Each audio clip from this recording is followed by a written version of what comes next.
कर्नाटक के मुख्यमंत्री सिद्धरामैया आज इस्तीफा दे सकते हैं। उन्होंने बेंगलुरु में अपने घर पर मंत्रियों के साथ ब्रेकफास्ट मीटिंग की है। Deputy CM DK Shivakumar भी पहुंचे हैं। शिव कुमार ने सिद्धरामैया के पैर छुए। इसके बाद सीएम ने उन्हें गले लगा लिया। सिद्धरामैया ने राज्यपाल थावरचंद गहलोत से मुलाकात के लिए समय मांगा था। हालांकि राज्यपाल पारिवारिक कारणों के चलते बेंगलुरु से बाहर है। ऐसे में सिद्धरामैया राज्यपाल दफ्तर को अपना इस्तीफा सौंप सकते हैं। उन्होंने इस्तीफा देने के लिए दोपहर 3 बजे तक का समय मांगा था। नियम अनुसार राज्यपाल राज्य में मौजूद ना हो तब भी मुख्यमंत्री लिखित इस्तीफा राजभवन के अधिकारियों को ईमेल से या खुद जाकर दे सकते हैं। राज्यपाल बाद में उसे स्वीकार करते हैं। इस्तीफा मंजूर होने तक मौजूदा सीएम भी पद पर रहेंगे।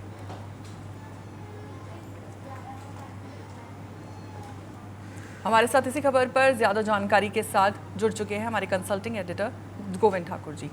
गोविंद जी, आपसे देखिए, सबसे पहले तो मैं यही जानना चाहूंगी कि आज सीएम सिद्धरामैया इस्तीफा दे सकते हैं। कर्नाटक में अचानक नेतृत्व बदलाव की चर्चा इतनी तेज क्यों हो गई है?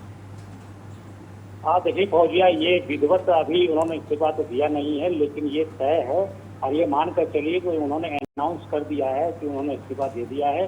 जैसे ही थावरचंद गहलोत मुंबई से लौटे वहाँ कर्नाटक में बेंगलोर पहुंचेंगे, तो उसके बाद उनसे मिलने के जाकर उनको हाथ हैंड टू हैंड उनको इस्तीफा देंगे। हाँ, ये बात जरूर है कि वो ईमेल के द्वारा या पत्र लिख कर भी अपने इस्तीफा दे सकते हैं। तो ये प्रक्रिया है, वो कर रहे होंगे। लेकिन ये बात ये है कि आज जिस तरह से ब्रेकफास्ट मीटिंग हुई है, तमाम पार्टी के लोगों को बुलाया गया था और उसमें उन्होंने साफ साफ कह दिया गया कि अब आगे की जो सीएम हैं वो डीके शिव कुमार होंगे।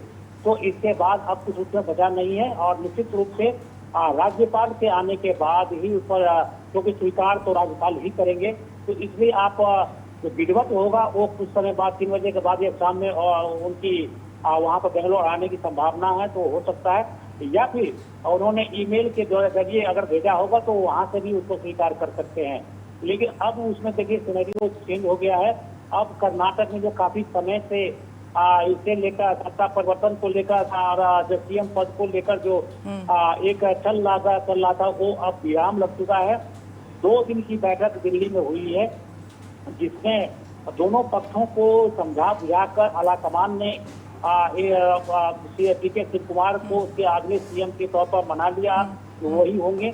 और साथ साथ में यही पे गोविंद जी आपसे ये समझना चाहूंगी कि डीके शिव कुमार को सीएम बनाए जाने से कांग्रेस को क्या राजनीतिक फायदा हो सकता है? अगर डीके शिव कुमार सीएम बनते हैं तो कर्नाटक की राजनीति में क्या बड़ा बदलाव देखने को मिल सकते हैं? देखिए, जो डीके शिव कुमार है वो संगठन को काफी मजबूत किया है उन्होंने और फाइनेंशियली आप कर्नाटक में जितने भी चुनाव लड़े गए थे, क्या संगठन में कुछ होता है, सब उनके पीछे वही रहते हैं और कांग्रेस के लिए काफी वो संकट मोचक के नाम से जाने जाते हैं। वो इसलिए कि जहाँ कहीं भी किसी भी स्टेट में अगर कोई क्राइसिस होती है तो डीके शिव कुमार को ही आगे किया जाता है और उसको वो संभालते हैं। तो ये उनकी एक खासियत है। लेकिन जहाँ तक कर्नाटक के राजनीति के हिसाब से देखें तो वोकालिंगम जो वहाँ के समुदाय है उससे वो बिलोंग करते हैं और उनके वोट बैंक में उनकी काफी पकड़ है। और काफी समय से इस बात को लेकर हो रहा था कि जितने सब कुछ होने के बाद भी इनके पद को, इनके वर्ग को अभी तक कांग्रेस की तरफ से मुख्यमंत्री पद से अलग रखा गया है। तो एक सवाल उठ रहे थे। लेकिन जहाँ तक सिद्धरामैया की बात है तो ओबीसी वर्ग से आते हैं और ये काफी पॉपुलर चेहरा है और इनके नाम पर करीब करीब आप मान के चलिए कि 70% जो एमएलए थे सिद्धरामैया के साथ थे। लेकिन एक समझौता थे स्तर पे, क्योंकि अब सिद्धरामैया को दिल्ली की राजनीति में लाया जा रहा है और यहाँ पर ओबीसी चेहरा के रूप में इनके नेतृत्व में एक ओबीसी को गठन किया जाएगा और राज्यसभा में ये यहाँ के एमपी होंगे और उनकी राजनीति अब ओबीसी राजनीति जो कि अभी बीजेपी के को टक्कर देने के लिए इस तरह उनको लाने की तैयारी हो रही गई है। तो गोविंद जी, जैसा कि देखिए ब्रेकफास्ट मीटिंग भी की गई है मंत्रियों के साथ और साथ ही क्या कहते हैं डीके शिव कुमार ने सिद्धरामैया के पैर भी छुए, वो तस्वीर भी सामने आ रही है। दोनों नेताओं की मुलाकात और गले मिलने पर आप इसको किस नजर से देखते हैं? बिल्कुल, ये बहुत ही जिस तरह से उम्मीद नहीं की जा रही थी कि डीके शिव कुमार और सिद्धरामैया में, क्योंकि कुर्सी को लेकर दोनों के बीच में काफी खींचतान हो रही थी। लेकिन जिस तरह से उन्होंने पैर छुआ, ये मान लिया कि आप नेता आप ही होंगे हम आपके जो नेतृत्व जो आपने दिया है हम उसी को आगे बढ़ाएंगे।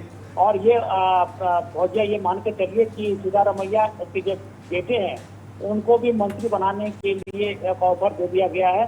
तो और ये दिल्ली की राजनीति आप सिद्धारमैया करेंगे और उनके बेटे वहां पर केंद्रीय मंत्री बनेंगे और डीके शिव कुमार मुख्यमंत्री बनेंगे।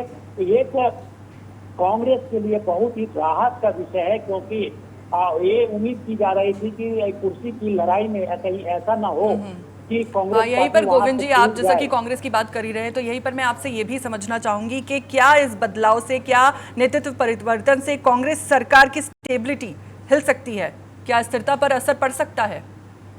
अभी जिस तरह से सत्ता का परिवर्तन किया गया है, क्या जा रहा है, उससे तो साफ नहीं दिखाई पड़ रहा है कि कोई भी यहाँ पर दिखते दिखाई पड़ेगी, क्योंकि ये काफी सोच समझ के ये रणनीति तय की गई थी। और दोनों सिद्धारमैया के जो समर्थक हैं और जो डीके शिव कुमार के समर्थक है, दोनों में एक आपसी सामंजस्य बनाने की कोशिश की गई है। और उसका नतीजा आप देख सकते हैं कि डीके शिव कुमार हालांकि एज में भी छोटे हैं और उनके साथ साथ कद में भी छोटे हैं, तो उन्होंने झुककर उनका चरण स्पर्श किया है। ये साफ दिखाता है। और ये आपको सबसे बड़ी बात है कि सिद्धारमैया के जो समर्थक है उसके लिए एक मैसेज देने की किया गया है कि सिद्धारमैया को आदर सहित जो सत्ता परिवर्तन किया गया उनके ऑर्डर के लेकर ही सत्ता परिवर्तन हुआ है। इससे किसी तरह के विद्रोह करने की कोई जरूरत नहीं है। तो कांग्रेस की एक खासियत हो रही है, दिखाई पड़ रही है कि आला कमान की एक सख्त राजनीति यहाँ पर हमें दिखाई पड़ रही है। जी चलिए, बहुत बहुत शुक्रिया गोविंद जी आपका हमारे साथ जुड़ने के लिए और जानकारी साझा करने के लिए।